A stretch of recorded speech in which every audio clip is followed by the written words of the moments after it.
morning. It is Thursday. Woo! Almost Friday. All right. So, today I wanted to talk about letting go. Letting go and change. Letting go for change. That's what I want to talk about today. This topic is actually stemming from a conversation that I had yesterday with someone.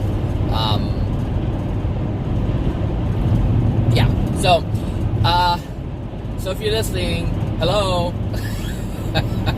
Hello. All right, so letting go. Oh my gosh. This one's fun for me because I've actually put it into practice and I have received the benefits of it. So that's why I'm able to talk about it with some type of joy and happiness. How fun is that? All right. So letting go. Let's let go. Let go of what? Well, the only reason why you would want to let go of something is because you want change. Some type of change, any change. It doesn't matter what it is. You have to let go of something in order for something to change. You just have to. Because if you just add something to what already exists, but if what already exists is something you don't want, then that's something you want to change.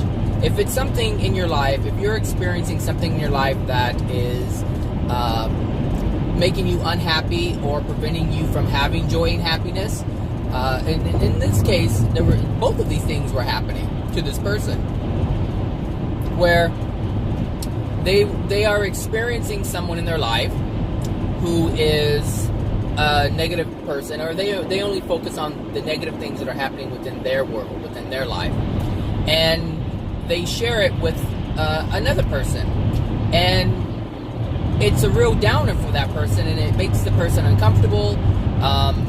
It just brings their energy levels down, and so that's an unloving thing that the other person is doing. But at the same time, it's also an unloving thing that they're doing to themselves, because they're allowing someone else to steal their joy. They're allowing someone else to steal their happiness. And you can't move forward and progress if you're in that state. You cannot clean yourself off if you're surrounded by if you're sitting in a cesspool. And the cesspool is negative energy. And the reason why the people have negative energy is because they cannot for the life of themselves figure out what's going on and how to get themselves out of it. So since they're not able to get themselves out of it, the only thing they know how to do is share it with someone else, so it's not such a burden on themselves. The reason why people share negative energy or negative things is because it's a huge burden to hold yourself. It's a huge weight on your shoulders to just know that your life is freaking miserable. So what you do is you bring other people in. You're like, hey, I'm going to tell you about my crap. And somehow it's venting, it's releasing. Excuse me, but it's not really releasing anything. It's an illusion. And so what's actually happening is like there's a transference of energy. And whatever negative energy that the person has is now being transferred to the other person, because now the other person is taking it on. And if you get to the point where you're avoiding phone calls, then that means, as an indication, a clear indication, that this person is not bringing you joy, it's not bringing you happiness, because we generally gravitate towards things that bring us joy and happiness, even if it's an illusion. So even if it gives the effect of joy and happiness, for instance, alcohol doesn't really make you happy, but it gives you the illusion that you're feeling happy, you're feeling good, and you have no problems. So it's important to understand what is going on in your life and the people who are bringing a negativity into your life, or negativity into your life. And the reason why you want to be aware of this, because we all want to be happy, we all want to be joyful. And the thing is, if you're complaining about something, then you understand that there is a lack of joy and happiness in your experience. That's what complaining is. It's you acknowledging that you're not happy. So, ooh, Lord, it's hot in here. Got the seat warmers on and the heat on. So to be aware of this is very important, because you want to be aware of what you are doing, what you want to do, what other people are doing, and how they're preventing you from achieving whatever goals that you have. So if you want to improve yourself, then you're going to have to remove all the things that are disallowing that. All of the things that are disallowing that, be it people or emotions, you have to let it go. But there's a fear that's attached to this. It's not just about the other person bringing you negative energy. There is a reason why you hold on to these people, be it family or friends. And that is familiarity, comfortability. There's comfort in familiarity. This is what happens when you leave an apartment or a home and move into a different one. There's what they call separation anxiety. Well, that what they call separation anxiety is you're leaving your comfort zone.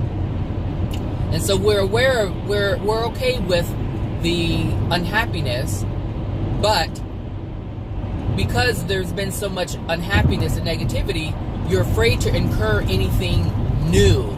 You're okay with the current. And this is what happens with battered women. Women stay in a relationship because and men too, because women can be a piece of work too. They can be a piece of work. They just do it differently.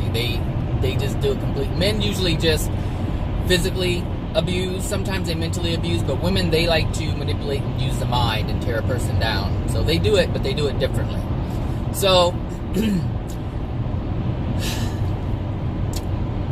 the reason why they stay is because it's familiar. The beating, they become accustomed to.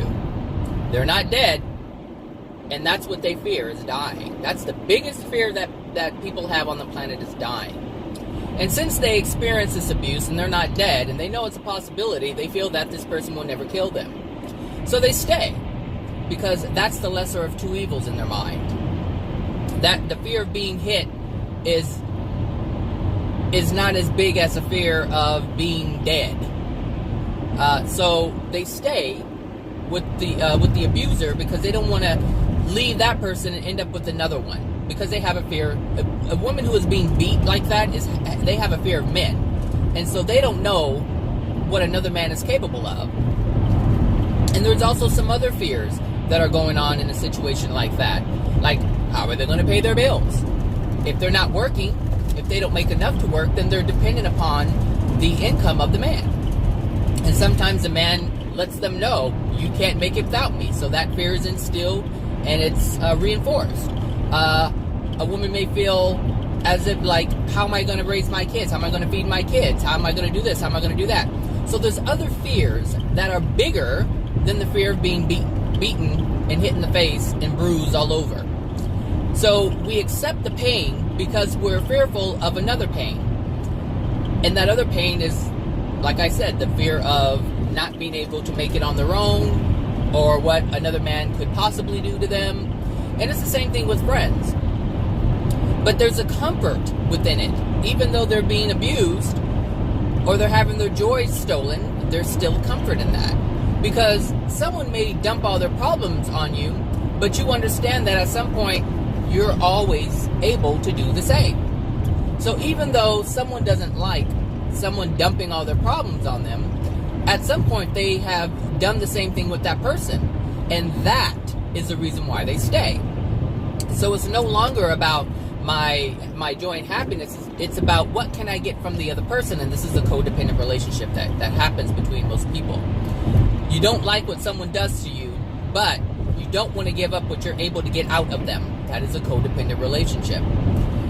It's also dishonest and unloving. And this is why the relationship exists.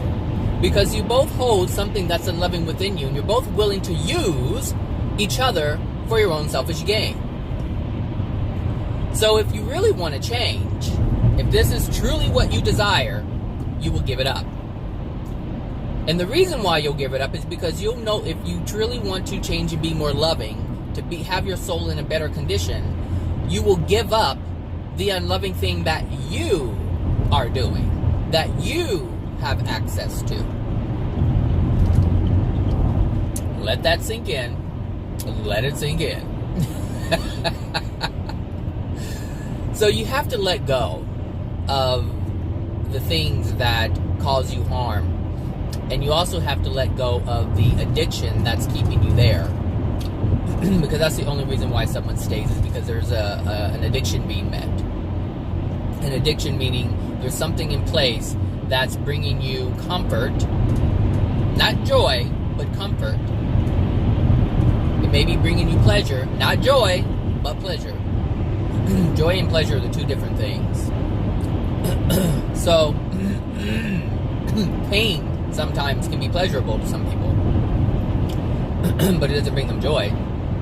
So, if you want to change for the better, even for the worse, you can change for the worse. Oh yeah, you can let go of loving things and engage in unloving things. Absolutely you can.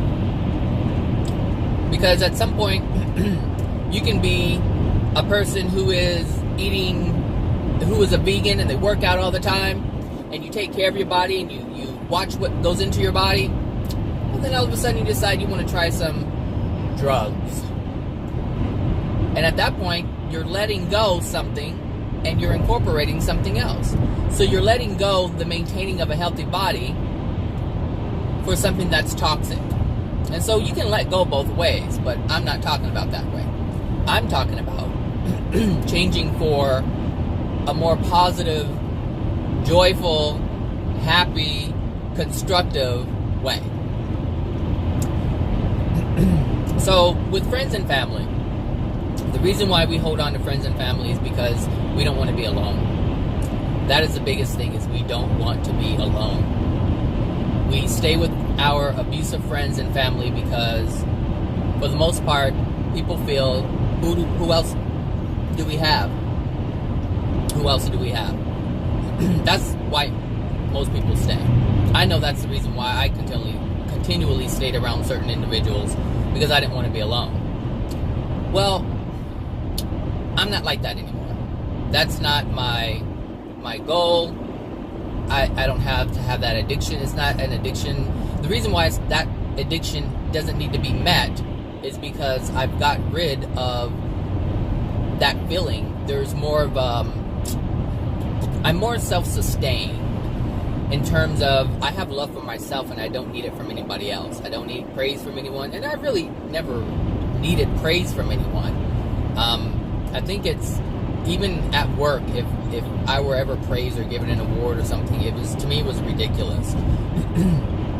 But the reason why it was ridiculous is because of why they were, and part of it is the way I was raised. It's like my mother wasn't more of a, praise me type, praise my children type of parent. She was like, this is what you're expected to do. And so I've always lived my life like, this is what you're expected to do. Why are you going to be praised for? It's like, okay, you're supposed to brush your teeth. Why am I going to praise you for brushing your teeth? This is what's expected of you. You understand? So for me, it was a little different. I didn't grow up needing that praise. But there was also an effect from not getting it, from not being recognized. So there wasn't any recognition growing up. So if you're not recognized, there's no sense of love in that experience. That experience is lacking. So that was my experience. But anyway, I digress. So most people stay with their families and friends because they don't want to be by themselves. If something happens, they're afraid if something happens, who are they going to have to lean on? And this is a fear. This is a fear. And this is what I'm saying. You stay with abusive people because of fear. Fear of what? Well, you have to find out what that is. What are you fearful of? Some people are afraid of progressing if they are, if they're in a relationship, because they don't want to advance to a place where they're not going to find the other person attractive or in any way, to get to a place where they understand. And this is interesting, because if this is even a thought, then they already know. They already know that there are things that are happening within the relationship that are unloving. And to progress in such a state of love, to love yourself so much to not be abused, then it's already in the mind about, at some point they may feel like I don't want to be with this person anymore because they're not as loving as I once thought they were. So there's a lot of fears. But in order to change and be an amazing person, you have to let go of all the things that are hurting you, because the things that are hurting you are causing pain. And those things that are causing pain, you're not willing to address. And if you're not willing to address them, you're going to suppress them. And if you suppress them, you're going to become fearful of those pains. And if you do that, you're going to become angry. Oh my gosh. Okay. I crack myself up when I do that, like when I'm on a roll. I don't know, it just comes out. Anyway, so yeah, you have to let go of it. I had to let go of it. I've already released from my family. I don't really engage with them. There really isn't any desire to get engaged with them. I don't know who they are. I don't know who they are. I know who they were when I was young. But it's been my experience that people don't change. They remain the same. And like I said, I don't know my family. I really do not know my family. I just know who they were when I was younger, when I did engage with them. And because I've removed myself from that, I've let it go. Like, I've let go of the need for family. I just have. So I'm more self-reliant, but not really, because now I rely on God. That's what I rely on. And my life has been so much better since I've done that, because my whole focus for myself is to become more loving. And the reason why the divine love path is more appealing to me than the natural love path, if you don't know the difference, you're going to have to Google it. I mean, most of you know who listen, they know the difference between divine love, which is man's love, and then God's love, divine love.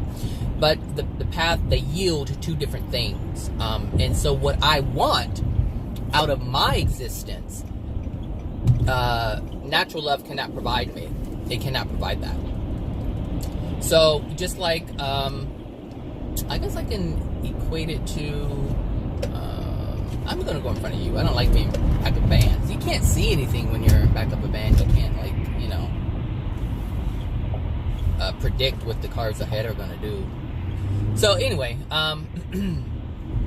what was I saying? Family. Something's distracting me. This is interesting. I can tell when I'm purposely being distracted. Family. Oh, yielding. Now I see the Now I see the reason for the distraction. Divine. What I've been talking about, divine love, accepting, or understanding the universal laws and how it affects you, and wanting to have divine love and not just rely on man's love. See, I say Google it, didn't I? And here I am explaining it.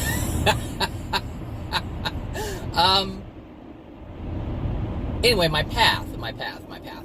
choice of following a certain path. The reason for that is because I want to experience something that is beyond what I have experienced or what I know can be experienced. That's why I'm on the path that I'm on. Not everybody wants this path. This path is not for everyone. You don't have to do it. You can rely completely on natural love, which is man's love, which is what God has given the soul, which is what Adam and Eve had when they were first created. They had natural love. They didn't have God's love coming out of them. In their creation, they had what is called natural, perfect love for man. That's it. The highest love that a soul can produce without God's love. That's what how the soul was created. And any soul on the planet can achieve that state. Jesus is the only one who has achieved that state while on earth. Other spirits have achieved that state in the spirit world. The highest level of natural love, which is in the 6th dimension, but they cannot progress any more than that. So you can be like Adam and Eve. So let's just say Adam and Eve was created, well, they were created, but in 6th dimension, that was the highest of where they could go. And the only other place they could go without God's divine love is down. And that's where they went. Woo, Lord. They said, we don't want to go up. So we want to go somewhere else. So we're going to take the elevator down. And that's what happened. I know. Oh my gosh. I know it didn't happen like that, but it did happen like that. That was the result of it. So, if that's your path, that's your path. All you have to do is refine your natural love. Just, respect others. What is going on here? Respect people, do unto others. Those things are, the natural things. Like, you don't harm anyone else, just be loving. But you don't have to accept God's love. No, you don't have to do that. All these cards are trying to hop, and you can come in if you want to come in. I'll let you come in. All these people. It's not that serious. What else? Anyway. So, the family, I just decided, I don't need you because you're not loving me. No. Let me be clear on that. That's not what I did. I just simply stopped expecting something I knew I wasn't ever going to get, based on the state that they're in. So I can't, even in my past relationships, there's something that there's a certain way that I know I should have been treated, and I knew I could not get that. So therefore, it had to dissolve. So instead of being angry, this is the only reason why people are angry in relationships, because someone's not doing something that you want them to do, or that you expect them to do, that you feel they should be delivering to you. That's why people argue, because you're not getting your way. And so that's an expectation that you're imposing upon the other person. And so that's what happened. I had to let that go. But because the experience that I had growing up was abusive in many different ways, both physically and emotionally, I had to let go of the interaction. Not only did I have to let go of expecting them to love me a certain way, or just love me, period, just to interact with me in a loving manner. I had to let go of that. But I also had to let go of being in the presence, like having that feeling like I needed to be around them so that I always had access to them in case something happened. I had to let that go. I had to let that fear go. Everything is driven by fears. So you have to understand what your fears are. What are you afraid of? And this is one of the things, like, either you're afraid, you're going to be afraid of something. And usually that fear is what's keeping you there. You're afraid of losing something. So you have to ask yourself, what are you afraid of losing? And is it really worth it? Is it really worth holding you down in a place where your life is harsh and filled with suffering? It works like this. You allow someone to take down or bring down your energy, suck you into this terrible feeling, and you feel a certain way.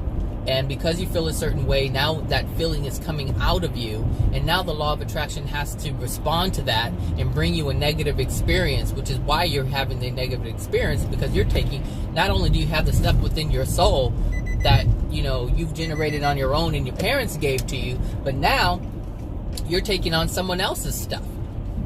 And now the law of attraction is responding to that. Because if you're listening to someone who is complaining about their life and how terrible it is, and they can't do this and that and the other, you're taking that on. But you're also having a response to that, which is, oh my gosh, her again. She's always talking about her problems. She never does this. She never, it's like always. And then you start looking at that person in a negative way. And now you've engaged in something that's completely different.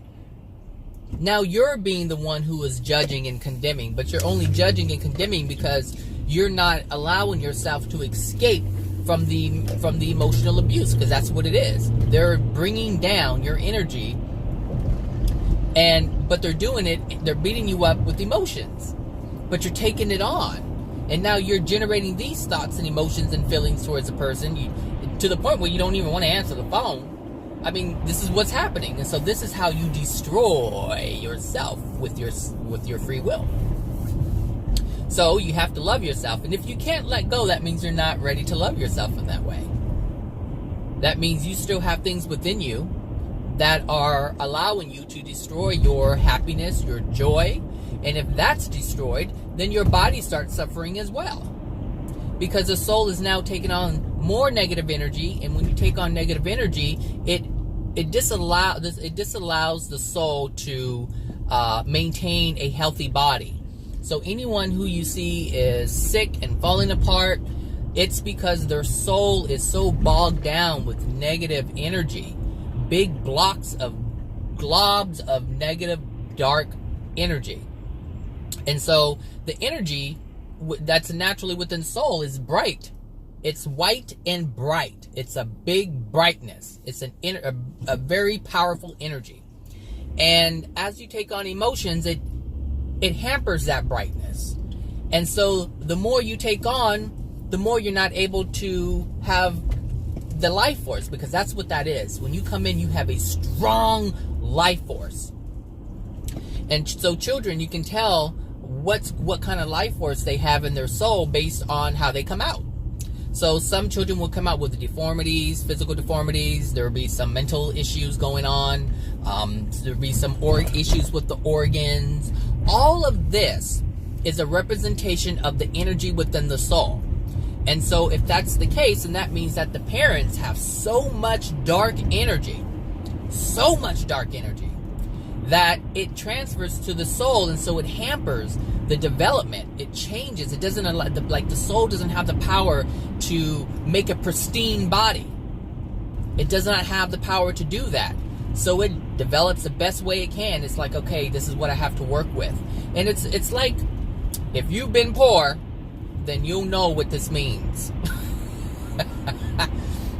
It's almost like you don't have the money to build something or have something made that is in perfect pristine condition. So you have to jimmy rig and buy something and use whatever parts you have to make something. And you see this, all the people have to be very creative, especially the homeless. They have to be very creative when they're building their house.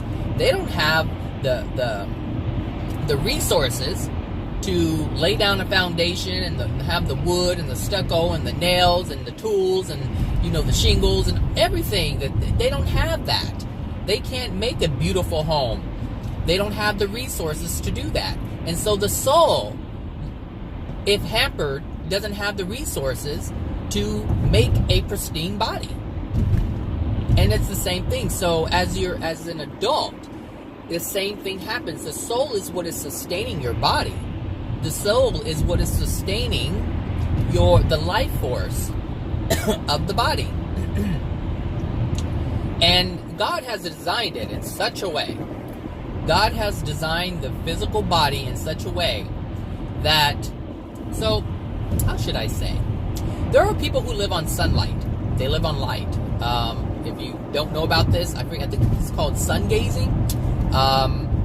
There are people who have lived for a very long time off of the energy of the sun. But in order to do that, they have to have a very bright soul condition. And these people generally do not engage with other people. They are by themselves generally, or in a small community where there isn't the potential for a great deal of negative energy and unhappiness and things like that. Whoop-de-whoop. All right, let's do this. Let's do it again. I'm doing it and doing it and doing it. Okay, anyway. So, yeah, your soul condition has to be to a point where it can sustain itself. And all it would need is really water. It wouldn't need any food because the nutrients are coming from the sun. Well, in the spirit world, you don't eat like we do. We're able to eat, but we're sustained off of energy. That's how we live. But you can drink water, but you don't put it up to your lips like that. You kind of, it's almost like you're next to a lake or a body of water, and your body just kind of absorbs the water. But kind of like, I don't know if you remember this. I think it's called Mark and Mindy. And I forget his name. The guy, white guy, blue eyes, committed suicide. Robin Williams. How he would put his finger in the milk and he would absorb it through his finger. So it's sort of like that in the spirit world. So you really don't have to eat. You're just sustained off of energy. But this is a life force that's within you. And as you release the emotions, the life force is able to come back and flourish. And that's what happens here on Earth. So when you allow someone to put all this negative stuff in your soul, meaning you take on these, when someone calls you stupid and you feel bad, you've taken on a negative belief, and that has turned into an emotion because you know it's untrue, and now it's stuck in your soul. And then you take on another one, and someone says you're short, and someone says you're fat, and somebody says you're ugly, and somebody says you're this, and somebody says you're that, and they all hurt, and you don't cry, and you keep it all in, and then before you know it, your body's falling apart, and you don't know why. That's why. People, and they'll say, it's because we eat this food and we eat that food. Yes, that is a an aid to the degradation of your soul. Yes, of your body, but that's not the cause. But because man does not want to acknowledge the spirit world, they don't want to acknowledge the soul, they don't want to acknowledge the spirit body, they want to just focus on the physical, they're only going to look for physical solutions, or not physical solutions, physical reasons as to why something is happening.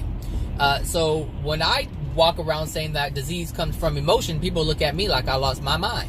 But they're the ones who are not understanding that there is a non-physical aspect of themselves, and how it functions, how it operates, and how we're affected by it.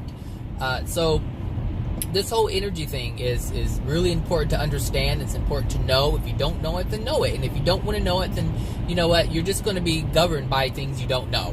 That's all there is to it, because it's been happening since you were born.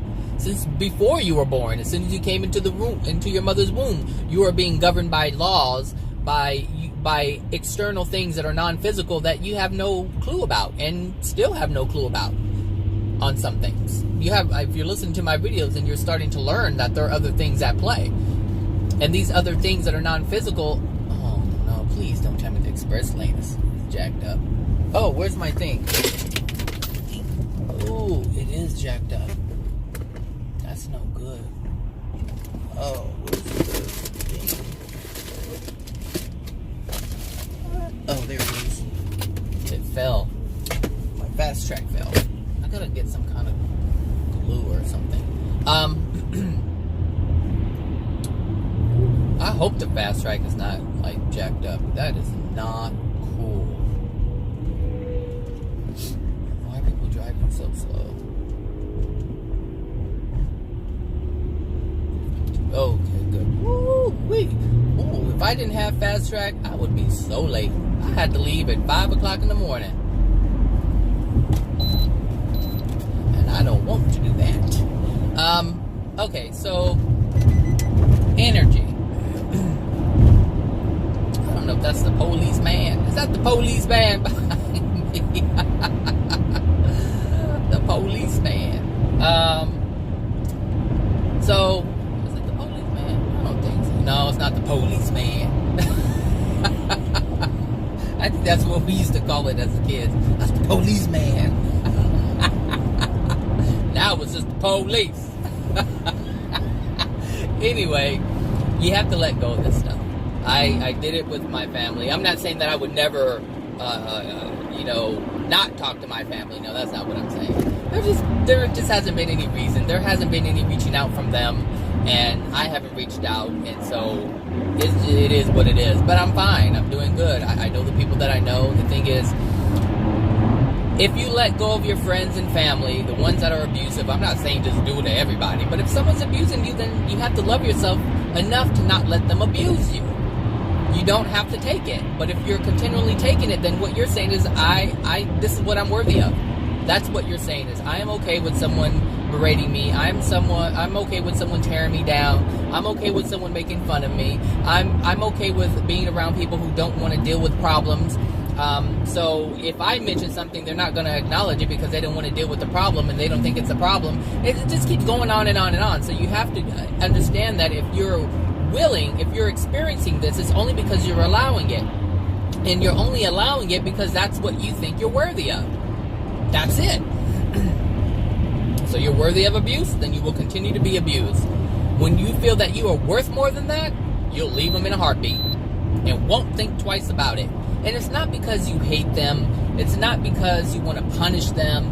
It's just simply because you love yourself. That's it. That's it. Like, even my brothers and sister, I rarely talk to them. My older brother actually has been calling me more than ever in his life. Like, I'm the one he calls. He calls and say, hey, I'm just checking up on you. I just, say I love you, and that's it. You were on my mind, and that's what he does. My little brother, he doesn't call that much. He calls when he wants something. Sometimes he calls if he's excited about something, but it's just his thing. He just wants to do his thing, and I'm okay with that. My sister,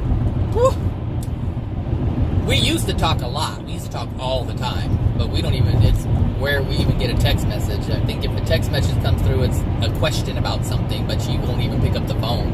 And she's dealing with her own stuff. That's fine with me, because if it's negative, I certainly don't want to have anything to do with it.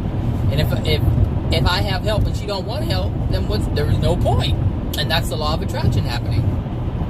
So, you have to be okay with it. Like, my goal is just to improve myself. And I'm so passionate about that goal, I'm willing to give up all things, I mean all things that are related that would hamper or hinder my progress. All things. I don't care who it is or what it is. I will let it go. And the only reason why I'm able to do that is because I understand that there's more to be had. More beyond anything that a regular person on Earth would even dream is possible. And since I know this, I aim for it. And it's just like someone wanting to be a lawyer, and they live in the projects, and they're like, I'm not gonna let what's around me stop me from becoming a great lawyer, or going to school and becoming a lawyer and being successful and having money and doing all whatever it is that the person is wanting. I don't know about this right here. I gotta get over it. All right, here we go. So, you just, that's the path I'm on. Like, I'm not saying, like, I'm not, if I don't interact with people, like, I'm never rude with people. I'm not, I don't think I am, but I don't believe I'm rude with people. I don't try to block them out or shut them out just to cause them pain or say, well, you're negative, I'm not talking to you. No, I'm just simply focused on something else. The result of that is me not interacting with you. But if someone has an issue with that, then that means they're expecting to have some type of interaction with me, and it's not happening, and now they're frustrated because I'm not meeting that addiction. I do.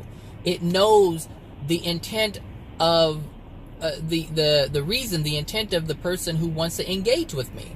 So if the law of if the universe knows that the person wants to interact with me because of an addiction being met, because they feel lonely or feel like they want to latch on to me for whatever reason, if it's not in alignment with me and my intentions and my goals, then it's not going to allow that interaction to happen. But if someone wants, let's say if someone wants to improve themselves and they want knowledge and they want to transform themselves and better themselves, then the law of attraction will let that interaction through. It will open the door and allow that interaction to happen. But if it's for any bullshit, and I'm not about bullshit, it's not going to allow that to happen. Unless It's a lesson that needs to be learned by me. If it's a lesson that needs to be learned by the other person, the law of attraction will find another person for that individual to interact with. But it wouldn't be me. So this is why I'm accepting of all the people who come into my life, because I know they're coming into my life for a reason. You know, there's someone named Stanley that may, there could be someone named Stanley who I interact with, but I won't interact with Paul. Why not? Paul could be standing right there, and there will be no interaction. Why? Because there's no reason for that interaction. So if there's an interaction with someone, understand that it's for a reason. All things have a purpose. God did not design a universe that doesn't have purpose. All of it has a purpose. It has a meaning behind it. So the person that you meet in the grocery store, the person who checks you out, that interaction is for a reason. Why did you end up at check stand 1 and not check stand 5? Well, because check stand 1 was the one you were supposed to interact with. So maybe check stand 1 was having a bad day, but you're a positive person. So they say, hey, Alice, whatever her name is, if it's Alice, hey, how you doing today? Oh, have a great day, whatever. That can change someone's life. That day, it can change someone's life. You can talk about something else. I mean, there's times, like I went into the grocery store, I was going to make chili verde con pollo. And I was going to make that. And so, I go to the check stand with all my ingredients, all my fresh ingredients, right? And I'm a guy. Just a guy walking in with all this. And so the lady at the young lady at the check stand knew exactly what I was going to make. And I said, are you making chili verde? And I'm like, yeah. She goes, wow. And it was the wow.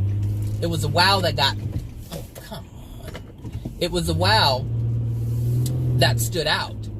And that means that there was something that happened. There was a realization that she had that was shocking to her. Now, what could that be? Could it be that a black man is making chili verde con pollo? Or is it that a man is cooking chili verde con pollo? This is what I'm saying. Every interaction. So the perception had changed in that moment for her. She viewed something completely different. I don't know which one it was, but it was something. It could be one of two things. Either because I'm a guy making it, or I'm black and making it. Well, I'm mixed, but, it depends on how people see me. So that's what I'm saying. It could be either one. So this is what I'm saying. Every interaction is for a reason. So if she had a preconceived idea and she was stereotyping men don't cook, and she was Hispanic, so for the most part in the Hispanic family, men don't cook, women cook. That's their role. That's just how their culture is. So for me to do it, it was shocking. It's like, wow. And so I changed that person's perception in that moment. In that moment, I changed it. And so that there was a reason why I went to check stand 1 and not check stand 5. You understand? So everyone that you ever interact with is for a reason. And if you know this, if you understand this, then you'll question, and you'll not question, but you'll look and you'll analyze and you'll ask yourself, what was this about? What was this meeting about? Why did I run into that homeless man? Why? Out of all the homeless people, why did I run into this one? What was supposed to happen? What was I supposed to get out of it? What were they supposed to get out of it? Was it generosity? Was it a realization for myself, saying that to be grateful for the things that I have? Look, there's lessons in everything. And if you want the lessons, you look for them. They're presented to you in your life every single day.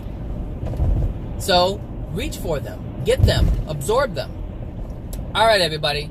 Remember, let it go. Improve yourself. Let it go. Talk to you later. Bye now.